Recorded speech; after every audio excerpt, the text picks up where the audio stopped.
If you don't think this thing is ratcheting up, check this video out. So this is Vladimir Putin at a Russian event. This is with a whole bunch of government officials.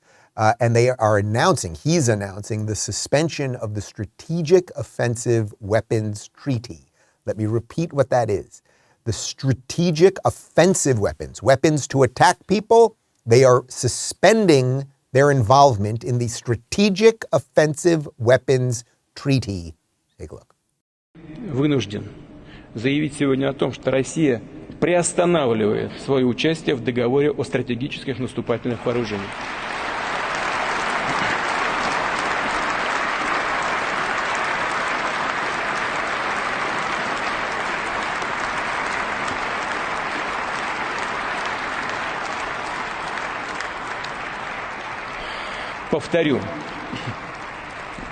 Повторю, не выходит из договора. Нет, а именно приостанавливает свою участие. Just to be clear, the guy that was circled there in the green, we grabbed this from Twitter, that's Sergey Lavrov. He is the foreign minister of Russia. He's under personal sanctions from the EU, the United States, United Kingdom, Canada, Japan, and Australia, all because of their invasion in 2022. He was circled in that video for a separate reason that someone was commenting on Twitter. But this is the last anti-nuke treaty between Russia and the West, and they are pulling out of it. They are saying we are not going to be part of this anymore. Let me be clear, as Joe Biden often says, I am not pro-Putin, I'm not pro-Russia. And I don't think you can just march your troops into someone else's country and say, we're taking this land, even if we think it was ours and blah, blah, blah, blah, blah. And I don't think he's a friend of the West, and I don't think he's a friend of minorities and all of those things. But do you see what is happening here? We are on the slow march being cheered on by the entire Democrat Party.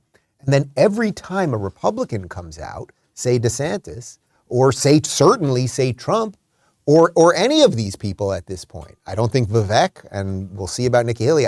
Nikki Haley may be a little more in the fight them directly.